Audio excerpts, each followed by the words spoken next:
This is Bob Ferguson, and this is Life with Bob that happens every Monday at 7 o'clock Central, which is my time, 8 o'clock Eastern, and corresponding time zones. And we talk about things that I want to talk about, things that I think are important, either big ideas or techniques or processes or things that I have found in my life that I would like to share with everyone. So I'm trying to actually see me on my, let's see if I can see me. No, I can't see me on Bob Ferguson. So I'm just got to assume that a lot of people are there and a lot of people are enjoying it. So tonight, my guest is Jen Armento. She is a wildlife biologist. I understand that she also worked with a very large tract of land in southern New Jersey to make sure that that land was as well taken care of as it possibly could. She is a member or a founder of the Green Mamas movement, which is an international movement helping people see the small things they can do every day in their home to make our ecology and our planet a better place. And Jen, it's really important that we do this, isn't it? Absolutely, Bob. Everything is connected, and I think a lot of times in our modern world we lose a little bit of that, but everything that we do can make an impact, either big or positive or negative, for the world around us. That's right. And so there are huge big policy issues around climate change and climate science and all that. And I think because of that, a lot of people feel, well, I don't know about it, and you hear this point of view and that point of view. And a lot of people feel that the problem is just so big that I think I'm just going to live my life and do the best I can and let someone else unravel the whole thing. So what's the attitude that you suggest people take? Well, you hit the nail on the head there, Bob. That's one reason, of the huge reason, that I founded the Green Mamas movement. Over the past 20, 25 years, time and time again, I hear, but what I do isn't going to make a difference. What happens in my life isn't going to make a difference. That's for the politicians to figure out. That's for someone else to figure out. And I felt that a lot of people felt lost. They just simply thought they couldn't make a difference. And so what in the world could they even possibly do? And so it's paramount that we start to try to think that being a good steward of the environment is the best thing we can do. And that's just little steps we can take every day. And there are so many ways, so many different little steps that we can take, and they make a big impact when we're all being a good steward in the way that we can. That's really, really great. So let's jump right into it. But maybe before we do this, let's kind of set the stage from a scientific standpoint. What is happening in the world? What is happening with our climate? What is happening with species extinction? What is happening with the acidification of the oceans? There's just a lot of stuff going on. And again, a person can look at this and go, wow, it's so big. So give us a little bit of background of, again, why it's important right now historically for us to really take this seriously. Mm-hmm. Well, that's exactly the best way to put it, because it gets overwhelming. There's so many topics, there's so many things that are intertwined, and everything that we do can affect something else. So if I think one of the big things to realize is the interconnectedness of everything. So if we think, well, we just hear about climate change, we just hear about species extinction, we just hear about polluted water, polluted air, it gets overwhelming to think of those things individually. And then when you compound them all together, you really start to think, well, where do I make sense of any of this? And so on a day-to-day basis, how we make sense of this is really knowing that our air is affected by the things we do. We have, pollution levels even inside our home that are greater than outside. And a lot of us have no idea that that's going on. The waters around the world are more polluted than not polluted. But for a lot of us, we don't live in areas where the water is polluted, and we don't really think of that, and that things we do could have an effect on people on the other side of the world. Even something like soil contamination and the things that we put on our lawns, or on a bigger thing, say corporate areas, what they're putting on their lawns, that soil actually travels through the wind over to Africa from where I am on the East Coast. So we're connected globally, And when we start thinking of that connection globally, we're able to start making some choices and what can I do to really help. But the state of things today is, you don't want to think about it being in despair, but things are serious. We have a greater species extinction that has ever been recorded in history. And going back, everything we can do with carbon dating and looking at, the past billions of years and things, this is the biggest extinction rate. And, you think of it, we have the best technology, we are extremely intelligent human beings, and why is all this happening, right? And simply, we have so many people on our planet right now, and we have to start thinking, how can we sustainably do things to kind of carry that load and carry everything that's going on?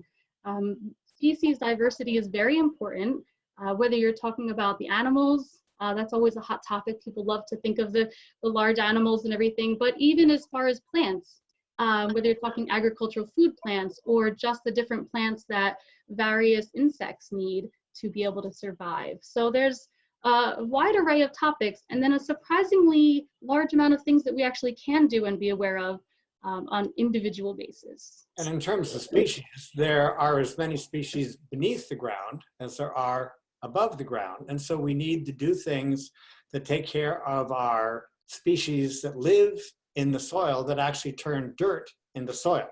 That's a whole other topic that we will be taking up with many people, because I'm very interested in it. And this is my show, so I get to talk about what I want to talk about. So species extinction is important because we are caught in we are part of the web of life. We're just another species, pretty dominant species, but we're another species. And we rely on the ecology that's made up of our climate and all of the species interacting with each other, and the health of the water, the cleanliness of the water, lack of cleanliness. So, okay, so that's some of the issues. What are some of the other issues that are happening to us right now that are the result of our collective action? Well, I know for you, Bob, you talk about climate change a lot. And I know back in the 90s, we talked about global warming and things. And it gets hard to kind of muddle through that. I'm a person sitting in my living room watching the news, or maybe delving a little bit on the internet, and what's really going on there. In the generalist truth of the matter, the climate is changing. In some places, it's getting way warmer than it used to be. In other places, it's getting way colder. And when you have a shift like that, there's lots of science that shows how things are accelerating that. And being aware of that helps you to be able to make better choices. But we have places even in Montana where they talk about how they used to have these ice freezes every year, and now they're having these floods because the ice doesn't freeze and the water coming off the mountains is flooding areas. So, and it's kind of easy to see if you turn on the news almost any day to see something like that happening somewhere in the world. Yeah, good. Okay. So we got a whole lot of issues. Now, tonight we're probably not going to solve all of them. What we're focusing on is what can we do as individuals, both in our environment, but also what can we do as advocates? What can we do in terms of communicating with corporations and companies that we buy products from, legislators, people who represent us? I think many times people underestimate the impact of their voice. And so they don't raise their voice in a way that, particularly in the aggregate, in the same way that everyone shifting to non-toxic cleaners or other practices that I'm sure we'll be going over in a moment, we don't really see how the impact we can have if we work in the aggregate. It's the same thing on the political level and on the level of being consumers voting with our dollars, right? Corporations are very, very, very attentive to deselection of their products. So, okay, so let's get into it. I'm sitting here in my living room and I'm listening to Jen. I say, Jen, so tell me, what can I do? Well, one of the biggest things you can do on the lines of what you were just saying, Bob, is to vote with your pocketbook. And I've been saying that for decades now. Every time you open your wallet or your pocketbook to make a purchase, you are voting for that product. You're voting for that corporation. You're voting for everything that came along to make that product. So one of the first things we can do is kind of decide, okay, what do I want to spend my dollar on? In our family, we don't like to spend our dollar on excessive plastic. So I might choose a company that is using smart packaging that's recyclable or reusable, or that they're just simply using less. So those changes over time really add up. I like to tell people, when I first started looking for organic milk back in the 90s, it was like nothing short of almost $10 a gallon. And guess what? I bought that milk, but I drank less of it to make up in my budget. I was a college student at the time, but I felt it was important for me to vote with my dollar and let those organic farmers know that I valued that product and I wanted to see more of that product. So that is a really big way that we can impact. Writing legislators, if you are able to do that, that certainly absolutely will have an impact for sure. A lot of times when it comes to environmental issues, those types of things go a little bit unnoticed and people aren't writing it about that. So I'm sure you probably do, right, Bob? Oh, yes, and I love We it, appreciate and many of them know me by name. I've had a couple of detailed conversations with our Senator Grassley. that. So, and I also understand that it doesn't take that many letters, particularly on issues that people aren't paying a lot of attention to. If it's one letter, it's of interest. If it's two letters, it's really of interest. If it's three letters, it's a trend. Yes. I mean, it's a wave. And so, again, I think that we want to resist the temptation to feel like, well, my voice just doesn't matter. If you have an opinion about something, and particularly, and my feeling is, if you're going to write to your senator or congressperson or state legislature later, be informed. Make sure that you fact check, and when you make your arguments, that your arguments are cogent. So, yes.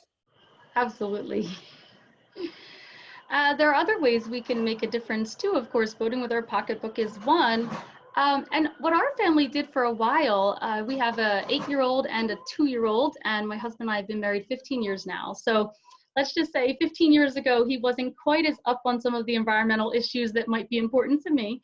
And what we decided at first as a family, before we even had children, we decided every April, because it was Earth Day, to pick one thing in our life for our daily life that we could improve on that would make a difference for the planet. So for instance, one year we decided, could we get our trash down to 1 bag a week? And it didn't take much, as long as we were recycling and making smarter choices with our pocketbook on our packaging and things. And once we got that down to 1 bag, and by the way, with 2 kids, we're still at about 1 bag a week.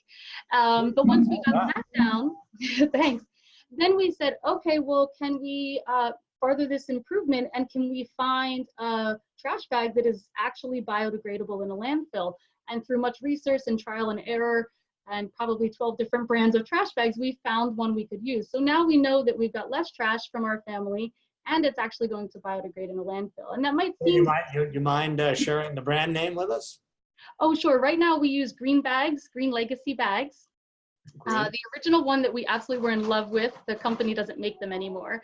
But Green Legacy bags are meant to biodegrade with no sunlight in about 60 to 90 days. So that's a pretty good win in our book. Great, okay. So what else? Well, let's see. I know a hot topic that Bob and I both love is talking about some of the cleaners in our homes. And, a lot of people have heard a little bit about that by now. It's been a hot topic for a while. I'd say at least almost a decade in my realm of things. But there are a lot of things that maybe getting a little more educated can go farther on. So for instance, a lot of folks do know that it might be a good idea to switch to green cleaners, maybe for their family's health, maybe for the health of the planet. But then we look at things like our use of antibacterial soaps.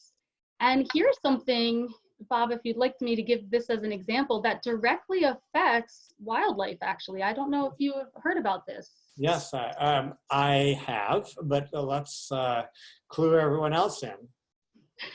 Well, for at least here in the States, when you have an antibacterial soap, the main ingredient that makes it antibacterial is triclosan.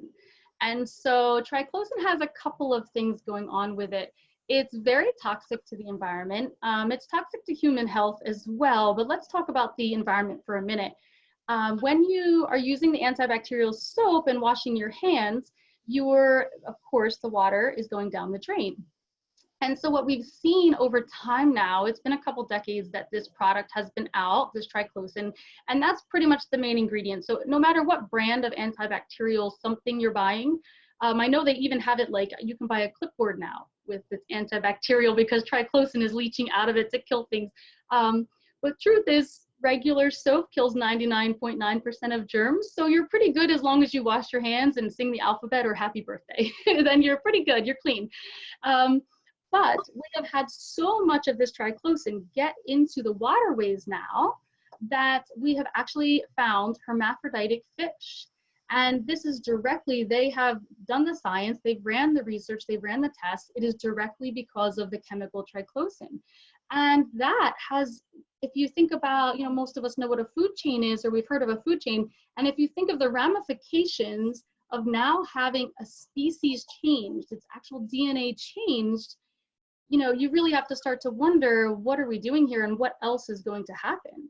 And then you have to wonder, if it can do that for a fish, what is it doing to my body chemistry if I use that, especially on a daily basis? And then you have things like, for instance, when triclosan is heated, it off-gases something called dioxin, which is one of the most toxic substances known to man, and it's a man-made substance. So it doesn't exist in nature. And dioxin is made from different types of chemicals that when they get heated and they off-gas into the air, and now you're breathing in that dioxin. So there are a lot of things that can happen just from something like an antibacterial soap. So imagine the environmental impact if your household was to make the switch back to regular soap and just sing your ABCs while you wash. No, and triclosan, no. So how hot does triclosan have to be? Do you have to boil it, or just hot water, washing your hands in hot water is enough to release toxin? From what I have read a few years ago from some studies that came out of Sweden, it's just the water that you would use while washing. So really, we're talking lukewarm water, probably. Wow. Wow. That's a really big deal. And nanoparticles, ingredients in some personal care products are finding their way. I understand that they're finding plastic. And I heard this fantastic amount of plastic that's been released into the ocean since even 1980. And the plastic breaks down and breaks down and breaks down and finally gets fine enough so that it actually incorporates into the body of fish, if I'm not mistaken. So tell us about that. And what should we do in terms of our consumption of particular single-use plastics, but any kind of plastic? Well, absolutely. So it does exactly how you gave a good synopsis there. It absolutely, everything has to go somewhere, right? So everything you use, it eventually has to have an end product, a byproduct somewhere. So things, we might put them in our trash and think they're ending up in the landfill. Not all trash stays in a landfill. Not all trash even ever makes it to a landfill. There are still a lot of places where trash is dumped in the ocean. Or then we, of course, have litter, all these kind of things. And the ocean water breaks that down. And so over time, it does become microparticles. It happens in the soil as well. If you've ever, been on maybe an old home site and you're walking around and you see little pieces of things, well, they just keep breaking down over time. But the ramifications for that, they just extend. So we have, of course, fish that have that in them. We have a situation where it's hard to say, we can't go backwards, right? So how do we go forward? And making good choices going forward is what we're all going to have to try to do better on. There are still places in America that don't recycle. I'm not even saying, like, my county only recycles a small handful of plastic because we have an older facility that can't handle some of the newer types of plastic. So we have that situation, but we also have lots of counties in America that simply don't have the resources, the funding to recycle. And if you really start to look at recycling, it's actually extremely expensive and it uses a lot of resources to recycle. So while on one hand, it is great to recycle the things we use, we really have to start thinking about, what can we just use that is reusable and that isn't going to put this into the waste stream at all, because recycling is still a waste stream. You're actually downcycling. Now there are sometimes you can upcycle something or cross-cycle it, turn it from water bottles into shoe, shoe soles or that kind of thing. But that's the exception rather than the rule. So, what I'm hearing you say is that by simply becoming slightly more conscious, not even dramatically more conscious, but just slightly more conscious. If you're going to use a plastic bag, wash the thing. I mean, all the kids in my neighborhood thought we were weird when I was growing up because we washed our plastic bags, but I still do it. So I rarely, if ever, take a new plastic bag until it totally shreds. That's a little example, but so where would so Green Mamas, talk to us about Green Mamas, because I bet you have a lot of resources. You can go online and get educated and then talk to other people and recruit their friends, because that's the other big thing, right? We're social animals, and we evolved on the we evolved over many, many years being in small groups, and so we are kind of hardwired to take care of each other, to want to take care of each other. So one of the things we can do is use that brainstem and get excited about something like this, and then go tell someone else about it, recruit them to do it. Isn't that sort of the idea of Green Mamas? Yeah, it sure is. And one of the things we love to do is we have Green Mamas meetups. And sometimes we just meet at the lake and we pick a green topic and we talk about it while the kids are frolicking in the water. And sometimes we meet in backyards like mine. And we chat about a topic and about ways we can make it better, or ways we can choose a more holistic approach to that topic, ways we can maybe choose greener products around that topic. And being able to chat with one another and get ideas from one another, it also helps you to realize that, oh, you know what, I'm not the only one maybe thinking about this, or I'm not the only one making changes. And now you've maybe got a small group of people that are making changes, and maybe that turns into a couple more people and a couple more. And one thing we like to really talk about and focus on at the Green Mamas movement as well is educating the children and helping them learn right away now as young people to make good choices. Leading by example, of course, is what what most of us do for our children. But I think also, and I've done this with my children, is to let them know, hey, sometimes you do the best you can until you know better. And then when you know better, you do better, right? So we see, like my son, we didn't always use trash bags that are biodegradable, but we learned better. We found that we could, and now we do. And we've put that into our family budget, even though it costs a whole 3 cents more a bag than what we used to use.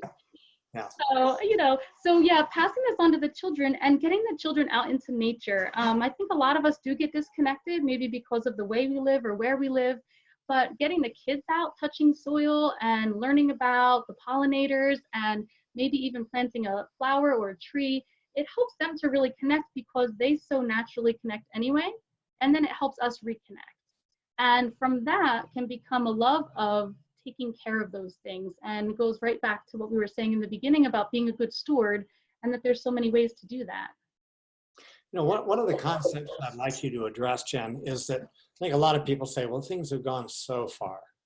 There's umpteen billion pounds of plastic in the ocean, and there's this and there's that.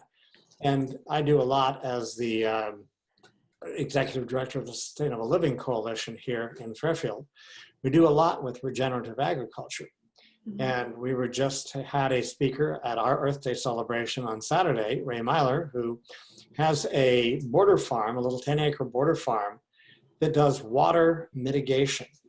And you think of all of the chemicals that are used in modern agriculture, mm-hmm. From herbicides to, just the whole spectrum, and nitrates and phosphates and everything else. Well, it turns out that in his little 10 acres, over 3 years, using proper science and all that, he's been able to. He made a big, huge berm which stops the water, dams up the water when it comes off. Big field from the north. He has a upper pond and a lower pond, taking the water from the field in the east. In fact, he takes the tiling pipe. The pipe that sits under the fields that shunts the water away so the fields don't salt up. He takes it all. And by virtue of kind of sedimentation, and then the water clarifies and the sun comes down in it, and it begins to break down the atrazine and all of the natural little bugs and elements in nature. Because I asked him, well, what do you do to purify it? He goes, nature. And by the time he finishes, the water coming out of the tiling pipe, from his property is just about like Des Moines city water, and is nothing like that coming on. So I think one of the concepts that is hidden in this, I think that's really important, is that if by our individual actions in our homes and deselection of products and that kind of thing that don't meet our needs, we don't deselect, we simply select others, right? So we don't have to be not nasty about it. We just go put our money somewhere else. We start taking pressure off of the system. And then if we can do smart things like what Ray is doing and like what many other people are working on that allow the natural cycles of nature's cleansing capability to take over, then it isn't too late. What did Dana Meadows say? That we have exactly enough time to do it if we start today. Yeah. And so, that's an important concept, the ability for nature to regenerate itself if we give it a chance, if we take some of the pressure off. Yeah, and it has the ability to do that. And as you said, it needs a chance. It needs a chance to rest and then to renew. And we can do that on a large scale and a farm by farm, yard by yard, individual basis as well. And one thing I love when you were talking about farming, a lot of people don't think about where their food comes from, or they've thought about it, but they don't know, especially when we get into more populated areas. But I really would encourage everyone to talk to your farmer. Find one. There's got to be one in your state, right? At least everywhere, there's got to be at least one. In Iowa, we have a few. Right, I'm sure you have a few. The Garden State here in New Jersey, we have a couple, but not as many as we used to.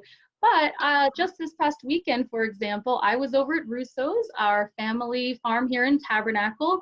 Not my family, but the local, been here for 4 generations, I think now, farm. They are not an organic farm like I usually prefer, but I go over and support them and buy some in-season things. I know a lot of people say organic food is more expensive, but when you buy food in season, which is what your body really is needing anyway, those in-season nutrients, then organic actually is, often only 10 to 50 cents more expensive. Or less expensive if they've grown a lot of it and they need to sell it to you, right? Yes, exactly. So I was over at Russo's, and we're just about to be at asparagus season here in New Jersey. And that's what I do is I talk to the farmers and or the folks there at the farm stand who can go ask the farmer questions if they're usually a little busy. So I saw asparagus at Russo's this weekend, and I said, oh my goodness, is it time? I can't wait for some fresh asparagus. And I said, is that your asparagus? A lot of farms nowadays get products from other places so they can offer more. And she said, oh, I'm sorry, the Jersey asparagus isn't ready yet. That one's from Georgia. Now, I don't know the farm in Georgia. I know Russo's, and I can have a conversation with them and say, did you spray your asparagus this year? Was it a bad year? We had a wet winter. Did you have to use more pesticides or herbicides on your crop this year? And if they haven't, I buy boatloads of asparagus and probably even freeze some that year. But having these conversations is what a lot of us don't even maybe think. I've had friends that say, I can talk to my farmer. Of course you can. You can talk to anyone, right? That's right. So these are the kind of conversations that are great to be able to have. And on that point, a farmer doesn't have to be certified organic. We are blessed in Fairfield because of the nature of our community to have a lot. Mm-hmm. We can, in a good number of months of the years, if you again buy products, buy stuff that's growing then, right? Mm-hmm.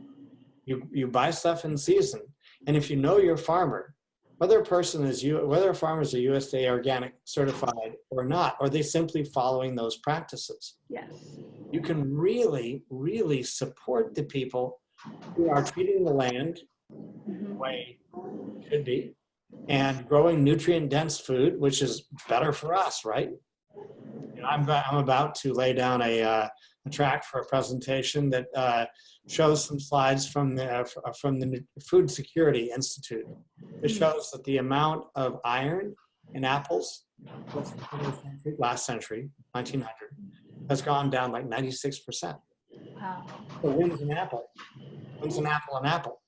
You know, so we might be eating food and actually being undernourishing ourselves. So all these things are super important.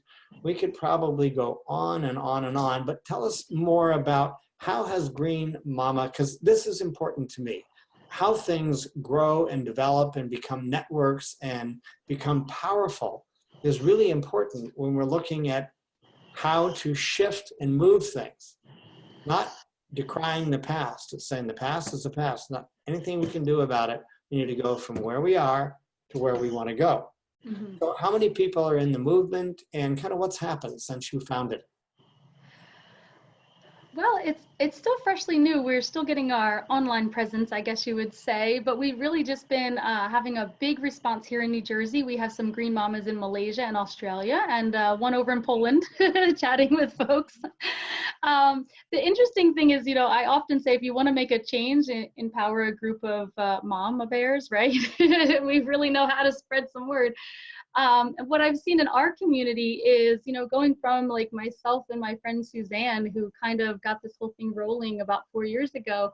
I see now we have, you know, 20, 30, 40 women asking me questions and calling in and saying, hey, can you do those meetups on Friday? Because I don't work on Friday and I'd like to come over.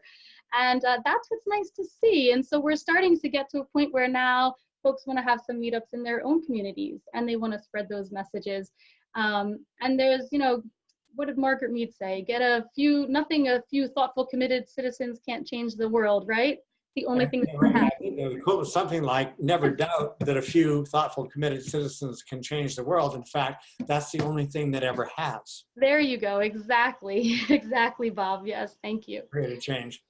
Well, great. Jen, this is really great. So tell us what you're going to be doing on Wednesday night. And if anyone is interested in getting an invitation to this webinar that Jen is going to be doing, it's going to be focusing much more tightly on the things that are in our house. You know, we talked about triclosan and everything, but there's a zillion other chemicals that we definitely do not want to invite in our house that our commercial cleaning products and skincare products, all that are filled with.